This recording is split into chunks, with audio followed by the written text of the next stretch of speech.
welcome to this video. My name is Eva and I'm really excited to be making this video today. It's gonna be about the challenges of living abroad and how to overcome them or how to deal with them. Because I've been living abroad already. I was 1.5 years living in Spain. I'm from Germany and I was traveling for five months in Asia, and I want to move abroad to Spain again. So I have some experience in this area and I just want to share what really helped me. So the first challenge is that making friends as an adult is hard, and making friends in a different country is even harder, because in the end, like here in Germany for example, I have already many friends, and I already invested so many years into that friendship, so I already have it. I don't need to put in so much effort anymore. Like, you still need to put some effort, but it's not like you put a friendship from scratch. And I think when you move to a different country, you start with zero, usually, and you really have to make an effort. You really have to invest a lot of time, because making friends, like real friends, it just takes time. You have to become vulnerable, you have to just invest a lot of time. My ways how I meet friends is with dancing, so that's my favorite hobby. I really love to go out and dance, and that's how I meet people. But you can have completely different hobbies. Like, also when there was COVID and we couldn't go dancing, I just went to small hikes just just a few people, which was allowed, and that's how I made really good connections and friendships. So find hobbies and activities that you can do with a lot of people. That's really my biggest advice, and be very gentle with yourself, because making friends in a different country and starting from zero is really a big thing. And yeah, it's just really important to not have huge expectations. Lower your expectations, be gentle with yourself. The next challenge, big one, is not really fitting in and also losing your identity a little bit. So for me, when I was living in Spain, I had a Spanish boyfriend, and it was, in the end, it was just a lot, because I felt like I don't really fully fit in. I mean, I love Spanish culture, but I'm German. I will always be German. I have blue eyes, blonde hair, brown hair. So I just really look different than Spanish girls, Spanish women. And yeah, so I just don't really fully fit in. But then when I went back to Germany in the German winter, I was like, this is not my, I don't feel home in this culture. This is not my culture. I don't feel fully German. I don't fit in with the German way of living, with the German way of living life. Like, I think I already assimilated more to, like, in some ways, to Spanish life, like more extroverted and stuff. And so and then I think that I just had this crisis, like, where do I belong? What is home? And I feel what really helped me was to listen to my heart, and really, my heart tells me that I'm my happiest when I live most of the year in Spain or Canary Islands. That's just how I want to live my life. And yeah, so I think it's really listen to your heart and trust the process. I think that a lot can come up when you move abroad, because suddenly you have options. I think that many people, and they grow up in a city or in a village, and their whole life they just stay there. So there was never really the option, or they never thought it was possible. But now, when you already moved abroad and you lived abroad, you know that it's possible, and it's very liberating, but it also comes with uncertainty at times. So yeah, and it can be a little bit hard to deal with that and to accept certain things. But really listen to your heart and trust in the process in it. And again, with the next challenge, that moving abroad is a big challenge. Like, it's not, for me, when I moved to Spain, it was not, oh, now it's easy. It's not easy, because I didn't know Spanish, so I had to learn a completely different language, I adapt to a completely different culture, and there's just so many small things like bureaucracy. I remember in the first beginning, I was living with roommates, and I just couldn't make a phone call because my Spanish was not good enough. So I had to ask my roommate every time to make, if I had to do something with bureaucracy or something, that she helps me with it. So it's just, whereas in Germany, I speak I'm German, I speak German, so it's just easier in that way. So just remember that a lot of things can come up when you move abroad, like anxiousness, emotions, anger. But I think that's also the positive about it is it's really your life. Like this is life to the fullest. Yeah, so it's you have to get out of your comfort zone, but you can really grow from it as well. So my advice with that would be to really change your perspective and just like accept the growth journey in a way. Another challenge that I had to deal with when moving abroad is just how do you navigate relationships with your family. I think that was the like really I think the hardest for me, that you are so far away from your family. And I think this really depends on each person. For example, I met guys or girls and they haven't seen their family in a year and they just don't feel homesickness, for example, because maybe their parents, like I talked with a girl and she said she was my age, kind of around my age. She was already living for a year in Bali, but she's from like USA, from California or something. But her parents were doctors, so they never were home, and she just never really had that close bond with them. So she just never really has that has that homesickness, because for her family was more friends, like friends were kind of family for her. And for me it's kind of the opposite, like I have a really strong bond with my family, I think. So it's just homesickness hits a lot harder. So just homesickness and also the guilt about leaving was really something that I had to deal with, that I had to overcome in some ways, because I felt so guilty that I leave my family behind. And I think it especially showed when I had my Spanish boyfriend, and then I remember I was celebrating like Christmas with my boyfriend and his family, and it should be really nice, but I felt just so guilty that I'm not with my own family. So it's just a lot of emotions when you move abroad can come up. And yeah, and about homesickness, now I want to share what helped me to overcome homesickness, or how to deal with homesickness. So, first of all, homesickness is something that happens to almost everyone. Not to everyone, but to almost everyone it happens. When it happens, accept it, and that it is kind of the price you pay for moving abroad. And accept that it also often hits when you already have a low point. So when you're sick, then when I'm sick, that's usually when I get homesick.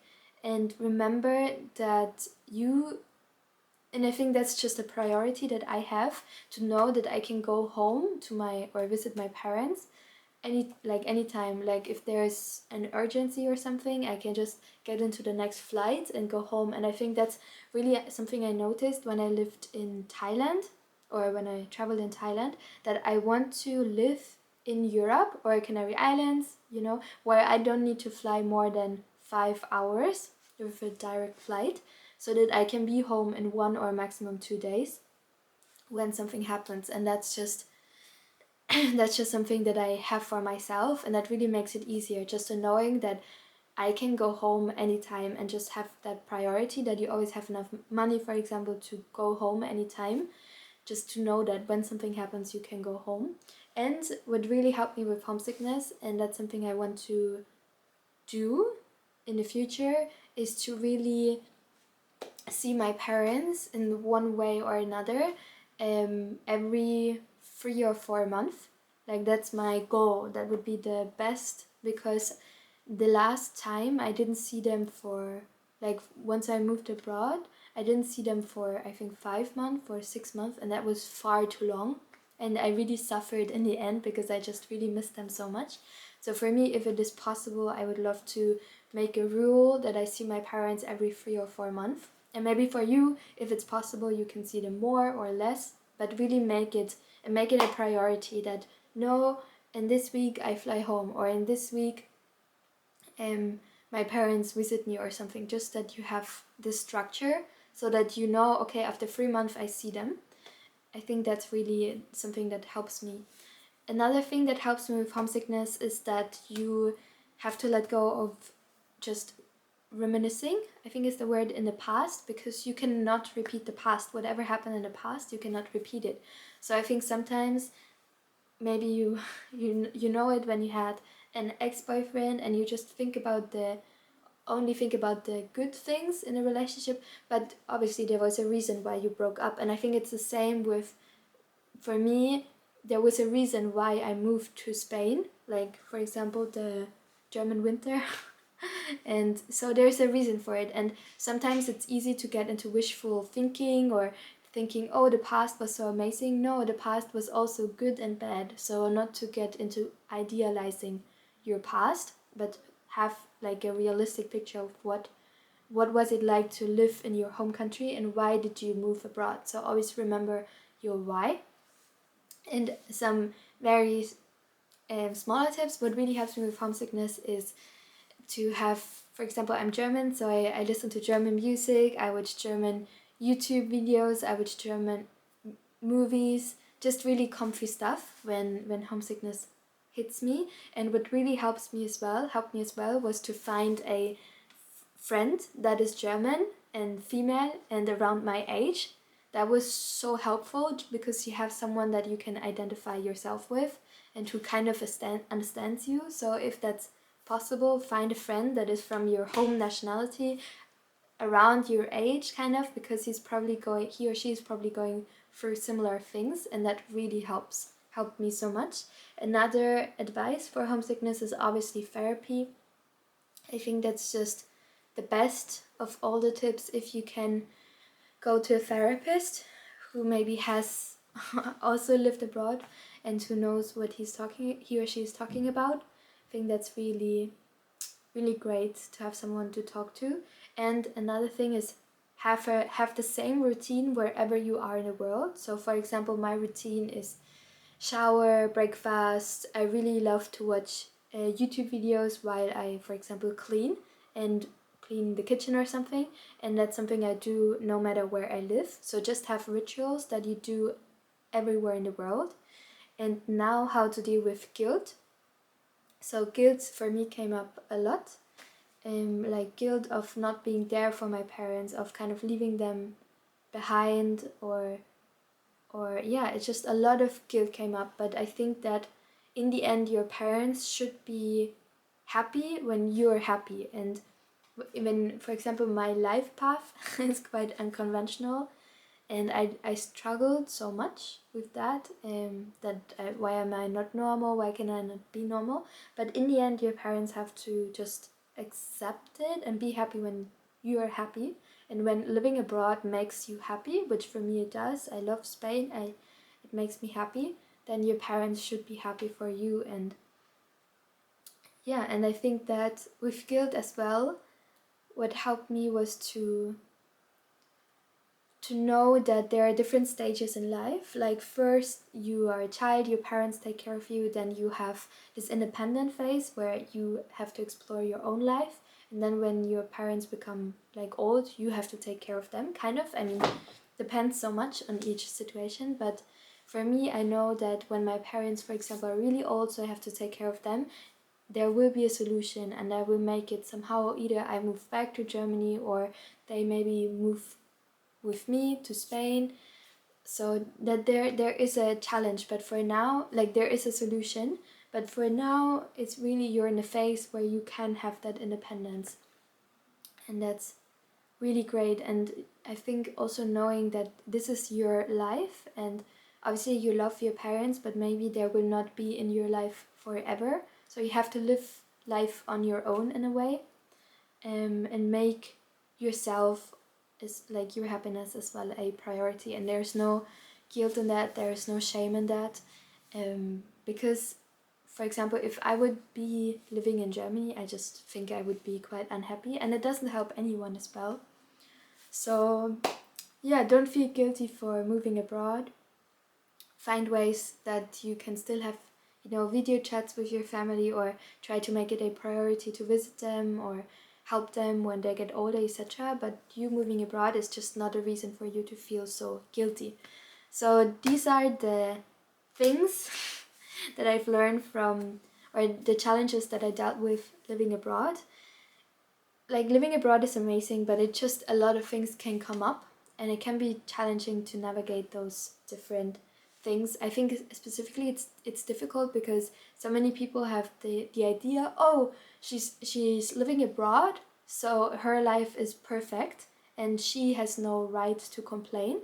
And I think that's just super damaging, because no matter where you live, problems will always come up. And it's the same when you say, yes, like they have children, so and they might be super stressed out with the children, but it was their decision to have children, so they have no right to complain. But sometimes, you know, children probably can be a lot.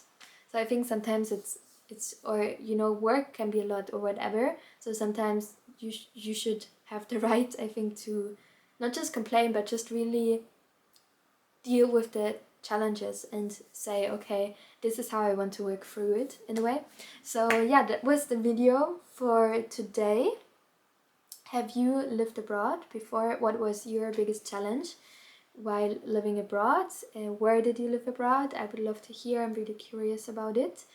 And yeah, maybe you could see, like, maybe you had similar challenges. But if you like the video, definitely give it a like, subscribe to my channel. You can also follow me on social media. My name is Fruity Eva. I'm working on a lot of great projects, so definitely check out the info box and the link in the description, because I have really a lot of cool stuff. I have also 40% off of all my ebooks with the code LOVE, and I'm just really, really, really excited for sharing my journey with you. So yeah, I really hope you have a wonderful day, and see you in my next video. Bye bye!